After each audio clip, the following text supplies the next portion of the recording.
Hello दोस्तों, कैसे हो आप सब। दोस्तों मैं हर्ष गोयल आपका बहुत बहुत स्वागत हूँ आज के एक नए फ्रेश एपिसोड में। दोस्तों आज का वीडियो स्पेशली एक मतलब लोगों को बिजनेस के बारे में जागरूक करना है, कैसे आप बिजनेस में आगे बढ़ सकते हो, कैसे इसमें कैसे पैसे लगाए, कैसे उसको सेलिंग करें। दोस्तों कई सारे फैक्टर होते हैं यहाँ पे बिजनेस में, बिजनेस ऐसे ही नहीं सिखा जाता क्योंकि यहाँ पे आपका अनुभव भी यहाँ पे वैल्यू करता है। तो दोस्तों अगर ये सारी जानकारी चाहिए तो कई एक ऐसे व्यापारी को हमें जानना चाहिए जो मतलब सालों से इस इंडस्ट्री में बैठा हो, कई उतार चढ़ाव देखे हो, क्योंकि बिजनेस ऐसा नहीं होता जहाँ पे आपको अच्छा हो, बुरा भी होता है, कहीं अच्छा भी होता है, कई सारे यहाँ पे फैक्टर होते हैं। तो एक ऐसे व्यापारी से मैं आप सभी को मिलाने वाला हूँ। तो दोस्तों आज यहाँ पे मैं आ चुका हूँ सूरत में रतन मार्केट में, यहाँ पे मैं आ चुका हूँ कामधेनु टेक्सटाइल में और हमारे साथ है मुकेश भाई। मुकेश भाई कैसे हो आप? बस बढ़िया, राधे राधे भैया। मुकेश भाई जैसे थोड़ा मैं बिजनेस के बारे में इन्फॉर्मेशन लेना चाहता तो कई मतलब व्यापारी का लिस्ट निकाला तो उसमें एक आप भी नाम था, ठीक है। जैसे आपका बहुत सालों से मैं देख रहा हूँ, कई सालों से यहाँ पे बैठे हो, तो सही कई सारे उतार चढ़ाव होते। तो मेरे व्यूअर्स को आप क्या कहना चाहिए, बिजनेस स्टार्ट करना हो तो कैसे अपने दिमाग को स्थिर रखे सर? पहली चीज ये है। देखो भैया, बिजनेस कोई भी करो, जरूरी नहीं स्टार्टिंग का, आदमी को उसमें पॉजिटिव रहना जरूरी है। जो सूरत में अभी मेरे हिसाब से 18 साल में 5-6 झटके लग चुके हैं। झटके लगने के बाद क्या है, व्यापार एकदम जीरो पा जाता है। जीरो के बाद सूरत है ना ऐसा सिटी है कि 1 महीने में पूरा ग्रोथ कर लेता है। कितनी भी बड़ी प्रॉब्लम, एक बार तो सूरत शायद मेरे हिसाब से 82-86 में पूरा डूब गया था पानी में। सही है। 1 महीने में पूरा ऊपर आ गया था। वापस 2006 के आसपास भी कुछ ऐसा सीन बना था। और ये बात सर की सही, जब भी सूरत पे कोई भी आपदा आई है वो मतलब जो पहले था उससे 10 गुना आगे तेजी के साथ आता है। सर आपने भी देखी वापिस बढ़ती है। मतलब आपके पास कोई तकलीफ है, टेंशन मत लो, उसमें क्या आप मेहनत बढ़ा दो और पॉजिटिव रहोगा ना तो आपका धंधा बढ़ने वाला है। डेफिनेटली सर की बात सही। तो सर जैसे यहाँ पे सूरत के बारे में जानना चाहते, जैसे अभी साड़ियाँ परचेस करनी, साड़ी के बिजनेस में आना चाहते टेक्सटाइल, तो कैसे स्टार्ट करें? जैसे वर्क की साड़ी ले, प्रिंटेड की ले तो भी कितनी रेंज की ले और कितना स्टॉक ले, समझ? देखो भैया, पहले तो आप जहाँ पे भी आपको बिजनेस करना वहाँ पे ग्राउंड मारो। वहाँ पे साड़ी की दुकानें भी हुई तो एक बार कैसा टेस्ट चलता है, उसके बाद आपका सहयोग करने के लिए हम बैठे हैं। मेरे पास बनारसी साड़ी भी है, प्रिंट साड़ी भी है, वर्क साड़ी भी है और सलवार सूट भी है, कुर्ती भी है, लहंगे भी है। अगर थोड़ा थोड़ा मिला के भी सब करोगे ना तो मैं आपको दे दूंगा और जितनी ज्यादा वेरायटी होगी ना उतना आपके धंधा बढ़ने वाला है। यानी कि सर का कहना है मतलब पहले आपके मार्केट की नीड देख लो, मार्केट में नीड क्या है। मतलब अगर वही आपको मालूम पड़ गया भाई यहाँ पे प्रिंटेड साड़ी बिकने वाली, तो वहाँ पे वर्क साड़ी लेके आप अपना नुकसान कर रहे हो, वहाँ पे प्रिंटेड साड़ी ही चलने वाली। क्योंकि पहले मार्केट सर्वे करो। सर की बात डेफिनेटली सही है। और सर जैसे सूरत में कई बार, जैसे सभी के पॉजिटिव पॉइंट होते हैं, नेगेटिव पॉइंट, तो सूरत में कई ऐसे भी मैं देखते हूँ, कई लोग बोलते हैं मतलब उधार में माल देंगे, ये देंगे वो देंगे। सर मेरे को तो समझ में ही नहीं आता कैसे उधार दे पाते हैं सर। देखो सर आपका कहना है मतलब सही है कि वहाँ पे उधार लेना चाहिए कि नहीं लेना चाहिए? मैं दूसरे के बारे में कुछ भी नहीं बोलूंगा और बोलना भी नहीं चाहिए। मैं मेरा बताता हूँ। अगर मैं आपको नहीं जानता हूँ तो मैं 1 रुपए का भी उधार नहीं दूंगा। मैं मेरा बोलता हूँ। अगर आप मेरे से रेगुलर बिजनेस करते, आपका 3-4 डीलिंग हो गया और अपने से रेगुलर काम हो रहा है, तो मेरे को भी इच्छा होती है यार ये जेन्युइन व्यापारी, अपने को इससे काम करना चाहिए। उसके लिए क्या, अगर आप मेरे को फोन करते हो तो मेरा आदमी आता है आपकी दुकान देखने के लिए। तो अगर सेटिस्फेक्शन हो गया दुकान में, उधार देता हूँ। अभी आप मेरी दुकान पे, सपोज मैं आपको 1 रुपए का उधार दूं, सिर्फ 1 रुपए का, तो मैं आपको कहाँ पे ढूंढने जाऊंगा? सही फर्स्ट पॉइंट ये है। इसलिए आप मेरे रेगुलर ग्राहक हो तो मेरे को पता है रेगुलर ग्राहक है, रेगुलर माल लेता है। दोस्तों यहाँ पे कई लोग ये वीडियोस देखते हैं, मतलब लाखों लोग होते, सभी को नहीं मिलता। जैसे सन के बोला, किसी का व्यवहार अच्छा लगा, ऐसा नहीं, किसी को 2 डीलिंग में भी मिल जाता, किसी को 10 डीलिंग में भी नहीं मिल पाता। तो ये सारी चीजें यहाँ पे फैक्टर काम में लेती है। और सर का भी बहुत बड़ा मैन्युफैक्चरिंग है। तो सर आप मतलब कौन कौन सी चीजें खुद बनाते हो और कई चीज ऐसे भी होगी जो बाहर से भी आप उठाते हो, ऐसा सर कुछ है क्या? देखो, कच्चा कपड़ा है पूरा मार्केट से लेना पड़ता है, वो हम नहीं बनाते। और लोट का माल है जितना भी हम बाहर से रेडी लेते हैं, क्योंकि लोट का उठाते हैं, लोट का बेचते हैं। लोट का माल हम मार्केट से पूरा रेडी लेते हैं। बाकी बनारसी आइटम अपना मैन्युफैक्चर है, प्रिंट आइटम अपना मैन्युफैक्चर है, वर्क अपना मैन्युफैक्चर है, कुर्ती अपना मैन्युफैक्चर है, ड्रेस भी अपना मैन्युफैक्चर है। और सब आइटम आपको क्वांटिटी में मिल जाएगी और व्यवस्थित रेट से, मार्केट पे कंपेरिजन में कम रेट में मिलेगी आपको। और सर जैसे अभी कई मेरी माताएं बहन है जो इस बिजनेस में आना चाहते हैं, तो सर घर से सेलिंग कैसे करें? सपोज आप कुछ आइडिया देंगे, अगर मैं घर से सेलिंग करना चाहता हूँ, आप मुझे क्या आइडिया देंगे, आप कैसे सेल करो मार्केट में? देखो, मैं सबसे पहले बताता हूँ आपको। आप मेरे व्हाट्सएप नंबर पे हाई भेजोगे ना, या जो चीज का रिक्वायरमेंट होगा ना, मैं वो आपको फोटो भेजूंगा। फिर उसमें से आपको जो भी सिलेक्टेड है ना आइटम, वो मेरे को भेज दो। मैं उसका बिल बना के भेजूंगा, आप पेमेंट करोगे, उसके बाद में माल भेज दूंगा। दूसरा ये है कि आप वहां का टेस्ट भेजो भैया, मेरे ये चलता है, तो हम उसका कॉम्बो पैक बना के भेजते हैं। उसमें प्रिंट साड़ी भी ऐड करते हैं, कैटलॉग भी ऐड करते हैं, वर्क भी ऐड करते हैं, थोड़ा थोड़ा रेंज मिला के आपको पूरा वैरायटी भेज देते हैं। उससे आपका ये बेनिफिट है कि आप में ना जो चलने वाली आइटम भेजेंगे, जो नहीं चलता है वो हम रिटर्न ले लेंगे। और उसके साथ अपने जो भी फोटो माल खरीदा वो अपने व्हाट्सएप पे, अपने रिश्तेदारों को, फेसबुक पे वो डाल के भी आप अपना बिजनेस बढ़ा सकते हो। मतलब अपना जैसे अपना मार्केट हो गया, अपने जो सोसाइटी हो गई या फिर अपने फ्रेंड सर्कल हो गए, वहाँ पे फोटो डाल के भी देख सकते हैं। और सर जैसे ऐसा भी हो सकता है, जैसे आपने जो फोटो भेजे, सपोज आपने 100 फोटो भेजे, तो सभी के वहाँ 100 नहीं चलेंगे, उसमें से 20 वेरायटी चलेगी, सीधी बात है। तो आपके 100 के 100 फोटो आगे चला दे, मतलब अपने फ्रेंड में दे दे, और कोई वहीं से ऑर्डर आए और उसके बाद आपको ऐसा भी हो सकता है। जैसे मेरे एक भैया ने वीडियो भी डाला था, मैंने देखा था, बहुत अच्छा लगा। उसमें क्या है, जैसे एक कॉलेज के रेस्टोरेंट के लड़के लोग ये ज्यादा करते हैं, जैसे आपने मेरे से 100 फोटो मंगाई, मैंने आपको 100 भेजी, आप अपने वीडियो पे, इंस्टाग्राम पे, फेसबुक पे डाल दिया, ठीक है, फिर वो फेल गया, फिर उसमें से आपने किसी ने 4 पीस का ऑर्डर दिया, किसी ने 6 का दिया, किसी ने 10 दिया, मतलब आपको 5-7 का 1000 का ऑर्डर आ गया, तो आप 10 और मिला के 15,000 का माल मंगा लो। सही बात है सर। आपका मतलब बिना, एक बार तो शुरुआत हो गया ना बिजनेस, आपने ऑर्डर ले लिया, बिना इन्वेस्टमेंट के मतलब ऑर्डर मिल गया सर। हाँ, ऑर्डर मिल गया। 0 रुपए से मतलब आपने बिजनेस शुरू कर दिया ना, आपका कोई 1 रुपया भी लगा, पहले पैसा है और उसके बाद आप पैसा लगा रहे हो, कुछ ऐसा सीन हो गया। सही बात है। और सर जैसे यहाँ पे बिजनेस तो चलो सभी स्टार्ट करने वाले, और यहाँ पे सूरत तो इतना बड़ा दिग्गज है जहाँ पे टेक्सटाइल के कई बड़े बड़े किंग भी बैठे, तो सर पहले आप ही से क्यों जुड़े सर? एक पॉइंट में अगर बताना चाहूंगा सर तो। देखो, पहला तो ये है कि हमारी सर्विस बहुत बढ़िया है। आप रात की 12 बजे भी फोन करोगे ना, तो हम फोन उठाएंगे, आपका रेस्पॉन्स अच्छा देंगे। दूसरा, कोई भी आइटम आपकी अगर नहीं चलती है तो हम रिप्लेस करेंगे। तीसरा, सबसे बड़े हम कॉम्बो बना के देते हैं,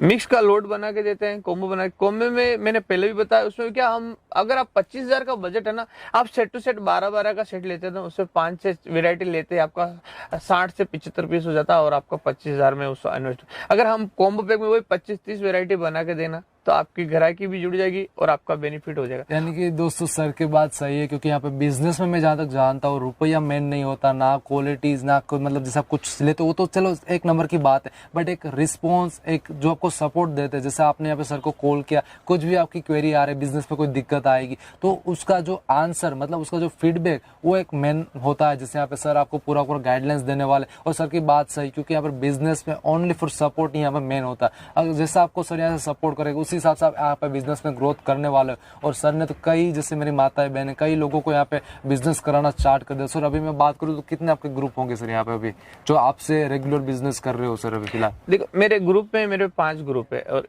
5 ग्रुप में कम से कम 500 कस्टमर है, तो सब रेगुलर जुड़े हुए हैं और घर से जुड़े हैं दीदी लोग। और दूसरा बताता हूँ, अभी कोरोना है तो लॉकडाउन की वजह से मेरे 10-12 स्टाफ टूटे हैं, ठीक है, तो उनके माँ बाप उनको यहाँ नहीं भेज रहे हैं और वहां पे इनकम बंद हो गई, नौकरी, यहाँ कपड़े का धंधा किया और दूसरी जगह काम भी नहीं कर सकते। मैंने उनको भी अपने यहाँ से बिना पेमेंट देके 50-50 हजार का माल देके उनको 10 को धंधा कराया और जो अच्छा बेच रहे हैं। मेरे को लगता है मेरी ब्रांच वहाँ पे 10 ब्रांच और खुल गई है, क्योंकि कोविड का माहौल है, तो मतलब सीधी चीज अभी शॉप में आने में भी कई सारे मतलब अपने माता पिता टेंशन लेते हैं, वो नेचुरली चीज है और उसकी वजह से वो नहीं भेज रहे। लेकिन भैया ने उनको भी बिजनेस स्टार्ट करा दिया, क्योंकि उनका तो एक्सपीरियंस ऑलरेडी है, क्योंकि यहाँ पे मुकेश भैया के साथ मतलब बिजनेस करते ही थे। उन्होंने मेरे को सपोर्ट किया ना भाई, आज ये बिजनेस मेरे अकेले से खड़ा नहीं हुआ। आज मैं अकेला चाहूँ तो क्या कर सकता, कुछ नहीं। आज मेरा स्टाफ मेरे लिए मेहनत करता तो ही मैं आगे बढ़ा हूँ। जैसे यहाँ पे बात आपने गौर की, क्योंकि यहाँ पे टीम वर्क वैल्यू करता है। आप अकेले साथ कुछ नहीं कर पाओगे, ना आपको माल लेना फिर बेचना, प्लस उसमें कितना मार्जिन लगा, उतना पर सेटल में, तो सारी चीजें, कई सारे फैक्टर होते हैं, आप अकेले नहीं डेवलप कर पाओगे। अगर यहाँ पे टीम बना ले तो एक हैवी टीम जिनको सभी का माल, एक मार्केटिंग संभालेगा, एक माल ढूंढ के लाएगा और एक कुछ नए नए आइडियाज निकालेगा। इस तरह से पूरी टीम बनाओ, जैसे मुकेश भैया भी है, और टीम की वजह से आगे बढ़े। और भैया का जितना सपोर्ट, उतना उनके लोगों के साथियों का भी सपोर्ट मिलता, तभी जाके यहाँ तक पहुंचते, राइट सर? नहीं, सही बात है भैया। और सर जैसे अभी तो बिजनेस आपसे जुड़ना हो तो कैसे जुड़ सकते सर भी? देखो, वैसे सूरत आओ तो मोस्ट वेलकम, पर अभी कोरोना और लॉकडाउन के हिसाब से यहाँ रहने की व्यवस्था नहीं है, तो आप ऑनलाइन करो तो बहुत अच्छा है। जरूरी नहीं वैसे 1,00,000-2 लाख एक साथ में। आप अगर ₹1,00,000 का बजट है तो भी 25-25 हजार का मेरे पास डिवाइडेशन में माल मांगो। मैं आपको फोटो भेजता हूँ, उसमें से सिलेक्ट करके 25 हजार का माल मांगो, 25 हजार का मांगो। फिर जैसे आपके पास कोई आज ग्राहक है, उसने 5,000 का माल ले लिया आपसे, वही अगर आपके पास 15 दिन का बाद 5,000 का माल लेने आएगा तो 25,000 से उसको 5,000 का माल नहीं दे सकता, क्योंकि वो बोलेगा ये तो मेरी आइटम देखी हुई है, ये आपने आज 25 का मंगाया तो 15 दिन बाद में 25 और मंगा लो। तो उसमें आपकी डिजाइन भी नहीं आ जाएगी, वैरायटी भी नहीं आ जाएगी। मेरे पास वैरायटी हर हफ्ते नहीं आती, और फिर 15 दिन का गैप दे के 25,000 का और मंगा लो। इसलिए क्या आपके भी एक आइटम जैसे ये पड़ी है ना 2 महीने से आपके सामने पड़ी है, तो बार बार आपका भी दिखाने का मन नहीं करेगा। और हर 15 दिन में आपके पास नया स्टॉक आएगा ना, तो आप ग्राहक को एक जोश दोस्त से दिखा सकते हो। डेफिनेटली सर ने सही बात बोली। अगर मैं इसको आपको एक शॉर्टली अगर समझाऊं तो दोस्तों, अगर आप साड़ियाँ तो अगर एक साथ 1 लाख का माल लेने से बजाय अच्छा है का 20,000 का माल लो।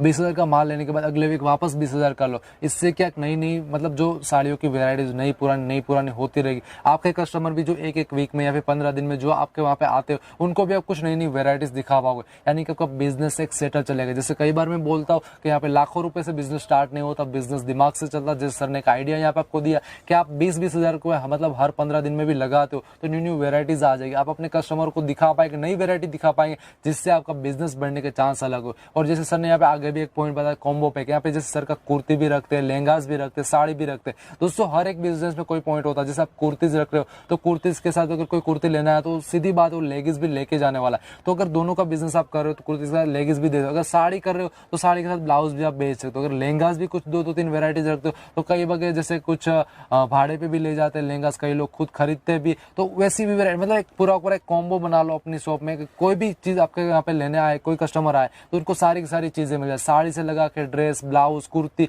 और लहंगा, सब कुछ वेराइटीज मिल जाए। और सारा का सारा काम यहाँ पे मुकेश भाई भी करते हैं, जब इनसे भी मिल सकते हो। और सर जैसे यहाँ पे एक मेन पॉइंट आता है, सपोज मैंने चलो 50,000 का माल लिया सपोज, और मुझे कुछ पसंद नहीं आ रहा, नहीं बिक रहा, तो सर रिटर्न की सर्विसेज मिल जाएगी सर? क्योंकि यहाँ पे बाद में जो बचता है माल उसमें सारा अपना जो मुनाफा होता है वहाँ पे रुक जाता है। समझ रहे हो, आप भी समझ रहे हो। तो इसके लिए क्या करें सर? देखो इस पॉइंट सेट के मैं बीच में एक बोलता हूँ, अगर आप कोई भी धंधा करते हो, साड़ी का कोई भी करो, तो आप मेरे हिसाब से गौ माता की सेवा करो। गौ माता की सेवा करोगे आपका सब धंधा चलने वाला। मैं 18 साल से इस बिजनेस हूँ, मैंने खूब कमाया खाया पर कुछ भी नहीं बचा। मैं 4 साल से गौ माता की सेवा में हूँ और उससे बाद मेरा बहुत अच्छा बेनिफिट है। आज जो सिटी में रहते हैं ना वो गाय पाल नहीं सकते क्योंकि वो 3 से 4 माले पर रहते हैं। आप गौ माता का फोटो रख के भी रोज पूजा करोगे ना, आपको पुण्य मिलेगा। रोज सुबह निकलने से पहले गाय के लिए रोटी निकालो तो भी आपको बहुत बड़ा बेनिफिट है। मतलब जैसे होता है कि आपका लग रहा है भाई ये इम्पॉसिबल है, बट पीछे कोई ना कोई फैक्टर होता है जो मतलब आपको संभाले रखता है, जो मतलब आपको गिरने नहीं देता। कई बार मेरे साथ भी ऐसा हो, कई चीजें ऐसी हुई जो मुझे भी मालूम नहीं था ऐसा कभी होगा, बट फिर भी उससे भी मतलब बाहर निकल जाते। ऐसे कई फैक्टर होते हैं। कई बार माता पिता का प्यार होता है, उनके आशीर्वाद होते हैं, प्लस जैसे सर बोल रहे गौ माता की भी सेवा करो क्योंकि वहां से भी कई सारे मतलब पॉजिटिव ओरा होते हैं जो हम सभी को मिलते हैं। सर की बात सही है। आप मेरे से मान लोगे ना, अगर आप गौ माता की सेवा कर सकते हो तो आप मेरे को बोलोगे तो मैं आपको गौ माता की फोटो दूंगा। आपको ये फोटो है, मेरी पूजा कराई हुई है, मैं आपको ये दूंगा, आप इसको मंदिर में रख के पूजा करो, आपका धंधा 100% चलेगा, 100% सही जाने वाला है। अब रिटर्न का बता देता हूँ। आप जैसे मेरे से आप 40-50 हजार का लिया तो एक साथ पूरा माल कभी भी नहीं बिकता, तो उसमें थोड़ा बहुत बचता ही है। जैसे मेरे बहुत सारे ग्राहक जो छोटा माल लेते हैं, जैसे उन्होंने 15,000 का माल लिया, 15,000 का माल लिया, 10 का बिक गया, 5 का बच गया, तो हम रिटर्न लेते, रिटर्न देना नहीं आपको। फिर आपको 15,000 का माल मंगाना है, फिर 15,000 का माल मंगाओगे ना तो उसमें 10,000 का बिकेगा और 5,000 का बचा ना उसमें भी 1,000 रुपए का बिकेगा। फिर उसके बाद वापस थोड़ा 15,000 का माल मंगाना, फिर जो 5,000 का बचा ना उसमें फिर 1,000 रुपए का बिकेगा और 15,000 में 10,000 का। धीरे धीरे स्टॉक भी बड़ा हो जाएगा और फिर लास्ट में जो नहीं चले 4-5 डीलिंग के बाद 6 महीने बाद भी वो अगर आपको बचता है तो मैं रिटर्न लेने के लिए तैयार हूं। सर यहाँ पे रिटर्न भी ले लेंगे। बस मैं अपने हिसाब से एक बिजनेस आइडिया देना चाहूंगा। अगर आप यहाँ पे 100 साड़ी लेके गए, 80 साड़ी यहाँ पे बिक गए या फिर 90 साड़ी बिक गई, 10 साड़ी बच रही है तो उसे भाव टू भाव भी दे दो। जैसे आपने 100 रुपए में यहाँ पे लिया तो उसको ऐसा मत सोचो 150 में बेचनी, उसे 100 में निकालो। अपने जो मतलब मूल मतलब एक रकम है, जो मतलब एक प्राइस है वो अपने को मिल जाए, यानी कि आपका स्टॉक कहीं पे भी कन्वर्ट ना। आप यहाँ से रिटर्न भेजोगे तो भी सारी कई अलग अलग पॉइंट है, बट अगर भाव टू भाव भी दे दो तो कस्टमर को लगे भाई अपने को इतना सस्ते में मिला तो वापस भी आएंगे। तो ये एक भी पॉइंट है जो आप थोड़ा अगर ध्यान में रखते हो तो भी इसमें बेनिफिट हो सकता है। और सर आपका क्या कहना है सर, ये चीज भी कर सकते हो? सही बात। जैसे आपने 12 साड़ी आपके पास है, 12 में से वो पहले साड़ी पे 200 रुपए कमाओ, सोचो उसमें से आपके 5 साड़ी बिक गई, ठीक है। फिर 12 साड़ी का आप 100 रुपए कमाओ लास्ट में, तो फिर मान लो आपकी 4 साड़ी बिकी, अब 3 साड़ी बची, उनको भाव टू भाव बेच दो। भाव टू भाव बेचने के बाद भी मान लो 2 साड़ी भाव टू भाव बेची, 1 साड़ी बिकी है वो 10-20 रुपए कम में बेच दो। सही है। और ज्यादा नुकसान मत हो, 10-20 रुपए कम में भी बिके ना तो आपने अपने प्रॉफिट में से ही नुकसान किया है, उसमें साड़ी में नुकसान नहीं किया। यहाँ पे जिंदगी है क्योंकि यहाँ पे अनुभव का काम चल रहा है। अगर यहाँ पे मैथमेटिक नहीं चलता, अगर मैं यहाँ पे कहूँ कि आपको 30% हाँ सभी प्रोडक्ट में लगान। मैं कई बार आपको वीडियो में बोलता हूँ 40% कमाओ, यहाँ पे 30% कमाओ, बट क्या आपको सही में बताओ कि आप लोगों को लगता है कि सभी जगह ऐसा होगा? कई जैसे रिच एरिया जहाँ पे 60-70% भी कमा सकते, बट कई ऐसे भी एरिया वहाँ पे 30% भी नहीं कमा सकते, वहाँ पे 20% भी मार्जिन रखना पड़ता है। तो ये जिंदगी, यहाँ पे आपको अपने एक्सपीरियंस से बिजनेस बढ़ाना पड़ता है, क्योंकि यहाँ पे कोई आपको बिजनेस नहीं सिखा सकता। एक लास्ट में बात करूँ, क्योंकि आपके अनुभव, आपकी मेहनत, आपकी भूख जो है उसी से आप बिजनेस कर सकते हो। और दोस्तों ये बात ध्यान में रखना, डेली कुछ ना कुछ पेपर और बुक में लेके बैठ जाओ, कुछ ना कुछ अपने बिजनेस के आइडिया सोचो। अपने बिजनेस के लिए डेली 1 आवर दो, जहाँ पे आप पूरे बुक के साथ, बॉल पेन के साथ लिखो कि आपको आज मैंने क्या किया। और कई सारी ऐसी भी प्रोडक्ट होती है जहाँ पे मैं कई मतलब जैसे सर कई लोग ऐसा बोलते हैं कि कम मार्जिन लो, ठीक है जैसे, पर मेरा उसमें कुछ अलग सोच है। अगर आप जैसे 100 साड़ियाँ लेके जाओ, उसमें से कुछ 10 साड़ियाँ ऐसी सिलेक्ट करो जिसको आपको 3 गुना प्राइस के साथ बेचना है। इससे बेनिफिट क्या होगा मैं आपको बताना चाहूंगा, क्योंकि आप आगे जाके जैसे स्पीच आपकी इंक्रीज होगी, जो मतलब आपको कुछ साड़ियों के बारे में डिटेल्स, क्योंकि 3 गुने प्राइस पे बेचनी, तो मतलब सीधी चीजें आपको उसकी डिटेल से डिटेल चीजें मालूम होनी चाहिए, और कस्टमर भी आप डिटेल्स आप बता दो, समझ रहे हो। और उसी के साथ मतलब आपका भी कॉन्फिडेंस बनेगा, भाई आपने 10 साड़ियाँ 3 गुनी प्राइस में भी बेच दी। इससे आपका मतलब ऐसा नहीं कि मैं ऐसा नहीं कर रहा हूँ आप मार्जिन ज्यादा कमाओ, लालच देने की मैं बात नहीं कर रहा हूँ, बट मैं यहाँ पे आपको कुछ सिखाने की बात कर रहा हूँ, क्योंकि इससे आपकी स्पीच बढ़ेगी, राइट सर। कुछ कमाने वाली चीज होती है, उसमें कमाना चाहिए, उसमें कमाना चाहिए और स्पीच भी आपकी इसमें बढ़ेगी, भाई कैसे बेचना। अगर आप 3 गुनी प्राइस पे बेच रहे हो तो आपकी सोच लो स्पीच बढ़ेगी, क्योंकि यहाँ पे बिजनेस में स्पीच चलती है, आप कैसे लोगों को इंट्रोड्यूस करवाते हो, कैसे उसको प्रोडक्ट देते हो। और सर जैसे यहाँ पे कई लोगों को बॉक्स पैकिंग चाहिए, समझ, जैसे छोटी सी अगर शॉप स्टार्ट करना चाहते तो 1-2 लाख का माल नहीं भर सकते, तो उसके साथ बॉक्स पैकिंग रख ले तो हाँ, उसका ये भी आइडिया। जैसे आपके पास छोटी सी जगह है, आप ज्यादा इन्वेस्ट नहीं कर सकते, आपने 20-25 हजार का इन्वेस्ट किया, उसके लिए बॉक्स पैकिंग आता है। बॉक्स पैकिंग में क्या होता है कि आप ना छोटी सी जगह बॉक्स पैकिंग करके पूरा भर सकते हो, और जब ग्राहक आता है ना, उसको दुकान भरी हुई दिखती है ना, तो आकर्षित होता है, उसको लगता है वेराइटी है। इसके लिए वो है कि बॉक्स पैकिंग करके पूरा दुकान भर लो। उसमें चेन पैकिंग भी आता है, सादा पैकिंग भी आता है। उसमें क्या डिस्प्ले आपका जितना अच्छा होगा ना, उतना ही आपका धंधा अच्छा चलने वाला है। कहते हैं ना कि आपके फर्स्ट प्रेजेंट जो मतलब फर्स्ट आपकी जो इंप्रेशन होती है वही आपकी लास्ट इंप्रेशन होती है, तो इसको हमेशा बरकरार कर रखो, जैसे सर ने बताया। और ये बिजनेस आइडिया आज के वीडियो में आपको सारे सर बिजनेस आइडिया थे, कई पॉइंट आपको यहाँ पे अच्छे मिलेंगे। इस वीडियो को बार बार रिवाइंड करो और देखो, और सभी जो आपको पॉइंट अच्छे लगे वहां पे लिखो। और भी कई सारे आपके क्वेश्चन होंगे, डायरेक्ट आप मुकेश भाई से भी कॉल कर सकते हो। सर आपको कॉल करना हो तो कब, मतलब कभी भी सर का भैया 24 घंटे कर सकते हो, मतलब कुछ भी सर बिजनेस की इंक्वायरी जाए हाँ। और कभी भी ग्राहक आए ना तो उससे नाराज मत होना। वो हमारे लेडीज ग्राहक आती है ना, तो 100 साड़ी खोलने के बाद 1 लेती है, वो भी गारंटी नहीं है, नहीं लेती है, तो उसमें टेंशन नहीं ला। मैं मेरा एक्सपीरियंस बताता हूँ। जैसे मेरे पे इतना चलने के बाद भी मेरी मिसेज बोली भाई मेरे को साड़ी का करना है। मैं कि तू क्या करेगी करके, नहीं मेरे को करना है। मैंने उसको 20,000 का माल दे दिया, उन्होंने 10,000 का माल 1 सप्ताह में बेच दिया, ठीक है। फिर मैंने 20,000 का डाल दिया। अब लगता तो सोसाइटी वाले ही ग्राहक है, अब धीरे धीरे ग्राहक कम हो गए, और जो भी लेडी जाती 100 साड़ी खुला के चली जाती। तो उसने क्या अपनी सोसाइटी में वो लेडीज से संबंध खराब करने शुरू कर दिए कि वो 100 साड़ी खुला के लेके अरे मैं क्या, तो तेरे का कहाँ करे, पहले तो लेके गई ने क्या कि अभी 100 साड़ी खुला के लेके नहीं जाती। मेरे को उसका काम बंद कराना पड़ा है, क्योंकि आपको ऐसा नहीं करना। मैंने इसलिए बंद कराया कि मेरा इतना है काम जमा सब है, पर आपके ग्राहक आवे तो आपको संबंध खराब नहीं करना है। 100 साड़ी देखी नहीं लिया तो कोई बात नहीं, हाँ दीदी आना, जरूर आना, पानी पिलाओ, चाय पिलाओ, सेवा करो, वो ग्राहक आपका कभी नहीं छूटेगा। और दोस्तों यहाँ पे सर की बात सही, क्योंकि यहाँ पे आपको आप साड़ी का बिजनेस करो, एक सीधी चीज में बता दो, आपकी फर्ज बनती है साड़ी ओपन करके दिया। इसमें ना ही आपको गुस्सा होना, ना ही आपके कोई अंदर की जो भावना है उसको व्यक्त करनी, बस आप हैप्पी रहो, स्माइल दो। अगर वो 100 साड़ी के 1000 साड़ी भी खोला है तो भी खोलो और दिखाओ, क्योंकि आपका बिजनेस है। आप जितना उनके साथ अगर कंट्रीब्यूट करोगे, आप उनको समझाओगे, उसी के हिसाब से आपका बिजनेस बढ़ने वाला। सर की बात है, रिलेशन यहाँ पे मेन होते हैं बिजनेस में, रिलेशन भी बना के रहो। अगर आप जो घर से बिजनेस स्टार्ट करो तो आपका फ्रेंड सर्कल है, सोसाइटी है, सभी के साथ कुछ ना कुछ अच्छा रिलेशन बना के रखो। हाँ, एक बार आपके 100 साड़ियाँ ओपन करेगी, दूसरी बार करेगी, तीसरी बार करेगी, बट चौथी 5वीं बार उनको भी मालूम पड़ जाएगा भाई इतनी साड़ी नहीं ओपन करानी चाहिए। उनको भी फिर आएगी, वो ले लेंगे। और जैसे कई अलग अलग मूवी में भी आपने देखा होगा गांधीगिरी, राइट। तो आप लोगों ने जैसे MBBS देखा होगा, मुन्ना भाई MBBS कर, उसमें भी ये चीज है, 1 बार 2 बार 3 बार, बट चौथी 5वीं बार तो वो समझ ही जाएगा, राइट सर। ये बात भी कई बार आपने भी यहाँ पे कई सारे ऐसे देखे। हमारे पास भी ग्राहक आते, जैसे आपके लिए बोलता हूँ, अगर आपको मेरे से माल नहीं लेना है, अब मान लो आपने खरीदी होगी आपको मार्केट, तो भी एक बार मेरा कलेक्शन मांगा के देखो, मैं आपको पूरा फोटो भेजूंगा, रेट के साथ भेजूंगा। मेरे को पता, एक बार जुड़े आप, मैं आपको बार बार टच करता रहूंगा, तो एक न एक दिन आप मेरे से माल लेने वाले ही हो। वैसे ही आपके साथ होता है। और दोस्तों मैं आज के इस वीडियो में चाहता हूँ कि आप भी मुझे कुछ क्वेश्चन पूछो, कुछ सवाल पूछो, मुकेश भाई से पूछो, आपके कुछ बिजनेस की इंक्वायरी हो, सारे के सारे क्वेश्चन लगा लो, क्योंकि आप लोग यहाँ पे मेरे को कई बार बोलते हो थैंक यू, कुछ अलग अलग चीजें, बट उससे मुझे ना ही कुछ अच्छा लगता है ना, बट आप मुझे जब भी क्वेश्चन पूछोगे तो मुझे लगेगा भाई मुझे आपको ये चीजें सिखानी है, समझ रहे हो। तो प्लीज इस वीडियो को जल्दी से नीचे जाओ, कॉमेंट करो अच्छी अच्छी, आप मुझे सवाल भी पूछ सकते हो और मुकेश भाई से भी पूछ सकते हो, सारी की सारी कॉमेंट भी मुकेश भाई भी रीड करेंगे और आगे वाले नेक्स्ट वीडियो में उन सारी के सारी डिटेल्स को आपको बताएंगे भाई कैसे आपको इसमें बिजनेस करना है। तो दोस्तों फिलहाल के लिए इतना ही, उम्मीद है आप सभी को वीडियो बहुत पसंद आया होगा। दोस्तों अभी तक वीडियो को लाइक नहीं किया, शेयर नहीं किया, प्लीज वीडियो को लाइक कर दीजिए, शेयर कर दीजिए। दोस्तों यहाँ पर आपका कुछ भी सुझाव हो तो प्लीज मुझे यहाँ पर कॉमेंट में जरूर बताना। दोस्तों आज के लिए इतना ही, जय हिंद, जय भारत, राधे राधे।